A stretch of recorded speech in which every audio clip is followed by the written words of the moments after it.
Falar de e-commerce, isso porque o e-commerce enfrenta desafios em relação a essa incerteza internacional, especialmente com essas tarifas de Donald Trump. E ainda assim, movimenta quantias bilionárias conforme vai ganhando cada vez mais o gosto do público.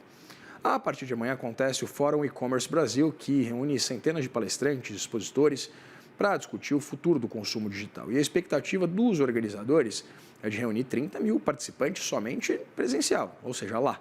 Para falar dessas tendências do e-commerce, sobre esse evento, eu converso agora com Bruno Patti, que é CEO do E-Commerce Brasil, com quem eu tenho o prazer de dividir tela e de receber aqui no CNN Money. Muito boa tarde, Bruno.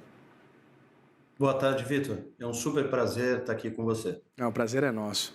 Bruno, queria começar exatamente falando sobre esse cenário, né, de completa incerteza, que evidentemente tem impacto em todos os negócios, mas envolve exatamente esse cenário tarifário, novo cenário tarifário proposto por Donald Trump, esse ambiente um pouco mais arredio para esse comércio, né, principalmente internacional. Como o setor do e-commerce ele vai ser impactado, tanto aqui no Brasil com essa tarifa de 50% nas exportações com os Estados Unidos, mas há uma perspectiva também de algum tipo de incremento de, por exemplo, exportações da China, de outros países aqui para o Brasil ou não? O mercado do e-commerce, assim como todo mercado, está aí apreensivo e acompanhando, né, o desenrolar desses próximos dias. Mas é um mercado que vem, a despeito de alguns obstáculos enfrentados nos últimos anos, né, sejam tarifaço ou outras questões, como o próprio Brasil passou alguns meses atrás a respeito da taxações de importações, de plataformas de e-commerce e marketplace internacionais. É um mercado que continua em pleno crescimento. É um mercado que vem crescendo dois dígitos nos últimos anos e demonstrando o brasileiro ele é um apaixonado pelo digital, né? É de fato uma das populações mais engajadas globalmente, e o crescimento ano a ano vem demonstrando isso. Então, claro que existe uma preocupação, mas ainda assim a gente sente, como você bem disse, que amanhã abre o Fórum E-Commerce Brasil, a gente conversando com o mercado, a gente sente um otimismo de empresários, investidores em relação a esse mercado. Em relação ao mercado e em relação à perspectiva de algum tipo de arrefecimento dessa tarifa, Bruno, a gente tem essa perspectiva ou de algum tipo de meio termo ali conquistado a partir dessas negociações ou não? Assim, o grande impacto é um entendimento de como isso se dá nas relações, porque hoje a gente avalia as transações digitais, elas fazem parte do comércio digital. Então, obviamente que tarifas nesse nível, elas de fato vão ter um impacto significativo. Mas, como vocês até estavam mostrando um pouco mais cedo, num cenário talvez um pouco otimista, o mercado está aguardando para ver como que isso vai se desenrolar nas próximas semanas. Bruno, você citou cunhou-se, né, convencionou-se chamar de taxa das blusinhas. Eu queria entender Sim. se a gente já consegue ter algum tipo de mensuração do ponto de vista de dados, exatamente do quanto essa taxação das compras internacionais, né, por meio dessas plataformas, já impactou o setor de e-commerce. A gente já consegue mensurar isso ou não? Já teve um impacto bastante significativo? O mercado, principalmente o mercado de marketplace, ele tem um impacto muito grande pela ausência ou a dificuldade da gente conseguir enxergar na amplitude e com clareza todos os dados. Mas teve um movimento que, para boa parte do mercado, isso é interessante, que todo esse movimento forçou com que, permitiu e forçou com que os marketplaces internacionais eles passassem a ter uma nacionalização dos seus fornecedores. Então, por um lado, ele impulsionou a indústria nacional, os fornecedores nacionais, mas existe, claro, um debate do quanto isso e o impacto disso para o varejo direto nacional. Muito interessante essa leitura.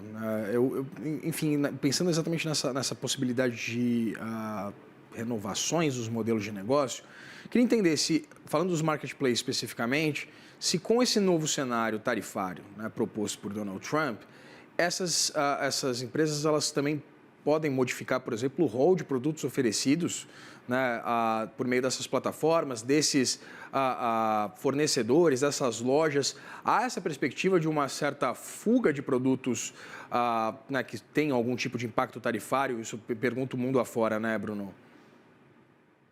É, esse é um cenário novo, né? A gente vem acompanhando, por exemplo, movimentos globais, o próprio mercado americano, com o Trump, com todas as questões aos marketplaces internacionais, principalmente chineses, que chegaram e acabam penetrando, há uma penetração muito grande na economia. O Brasil, ele tem uma característica muito marcante de força do marketplace.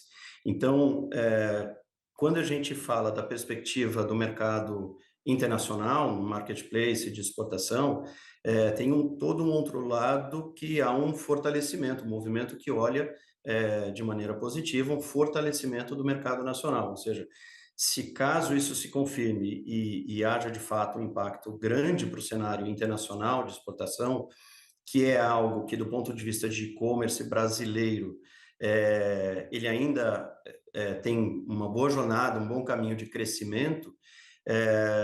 O modelo do marketplace hoje para o mercado nacional, ele é dominante. Existe, inclusive, muitos debates sobre o modelo de plataforma, marketplace ou loja própria, mas fato é que isso pode, sim, pender para um fortalecimento do mercado nacional. Eu estava vendo, inclusive, aqui um levantamento da Cielo, que mostra que até abril de 2025, o setor de e-commerce cresceu 4,3% em relação a esse mesmo período do ano passado. Eu queria entender o que explica exatamente esse crescimento. É apenas essa feição do brasileiro, Bruno, acerca né, das compras online? Tem a ver com comodidade? O que explica exatamente esse crescimento de compras do e-commerce? A venda digital, a comodidade é um dos pontos, né, que nos levam a comprar no digital. Mas a gente tem inúmeros fatores hoje que fazem com que o comércio eletrônico ele cresça. Eu vou trazer alguns exemplos. Então, o preço. Então, né, a comodidade, óbvio, já falamos, mas o preço. Normalmente você consegue encontrar preços mais competitivos no mercado eletrônico. Você tem o fator da hiperpersonalização, que isso não é só uma tendência brasileira, mas é uma realidade, né, na verdade, do mercado global. Ou seja, não é só a conveniência, mas a sugestão de produtos, serviços. Então, quando você acessa, seja uma rede social, seja através de um site, produtos que tenham mais relevância para você. Ou seja, a nossa jornada como consumidor, ela acaba ficando, o digital ela te proporciona uma jornada, além de mais facilitada, totalmente alinhada ao teu perfil, ao teu gosto, e obviamente isso, na hora de uma decisão de compra, isso ajuda muito. Fatores como geracionais, né? O brasileiro, é apaixonado por redes sociais. Então, hoje, e cada vez mais será crescente, o social commerce, o live commerce, o impacto desse mercado de influenciadores, né? É, Nesse lançamento tão aguardado desse ano. Então, a facilidade da jornada, você estar dentro de uma plataforma social, não precisar sair para comprar, são todos fatores logística, operação logística inteligente. Isso tem a ver, obviamente, com a comodidade, como você comentou. Então, você escolhe um produto, você recebe a sugestão de um produto escolhe esse produto, compra e muitas vezes em 2 horas ele é entregue na porta da tua casa. Facilitou Então, bastante. eu acredito que tudo isso sejam impulsionadores desse crescimento tão exponencial que o comércio eletrônico tem. Bruno, pensando nessas novas ferramentas, né? Estou falando principalmente da inteligência artificial, mas não só. Também estou falando da regulamentação também do mercado de cripto nos Estados Unidos, né? Com essa perspectiva também de uma penetração maior, né? De uma presença maior nas transações nos Estados Unidos. Queria entender esses dois cenários, tanto as revoluções que a gente vem acompanhando dia após dia dessas ferramentas envolvendo inteligência artificial, quanto essa regulamentação e regulação de criptoativos nos Estados Unidos, o quanto isso pode impactar o setor?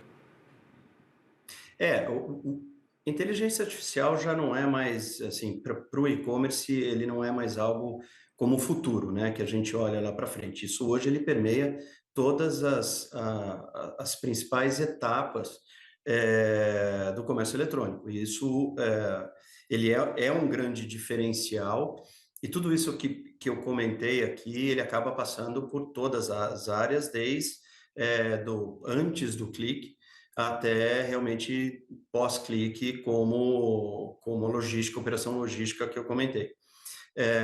O segundo fator das criptomoedas, isso é um cenário que a gente vai sentir cada vez mais esse impacto dentro do e-commerce. Porém, o Brasil ainda tem um mercado muito ligado aos meios de pagamentos tradicionais, vamos dizer assim. Então, hoje a gente tem, e aqui no Brasil a gente tem o Pix, que hoje já é o principal meio de pagamento dos e-commerces, com cartões de uma maneira geral vindo atrás e depois boletos. Então, assim, é algo que está no radar, é um futuro próximo, mas que ainda não consigo te precisar o impacto real que isso pode ter no mercado brasileiro. Acompanhar, né? Uma revolução de cada vez. Exato. Conversei aqui com o Bruno Patti, que é CEO do E-Commerce Brasil, a quem eu agradeço pela disponibilidade de conversar com a gente aqui no Money. Eu que agradeço, é um prazer, e quem quiser estar no Fórum E-Commerce Brasil essa semana, será um prazer recebê-los. Convite feito. Obrigado, viu, Bruno? Até mais, abração.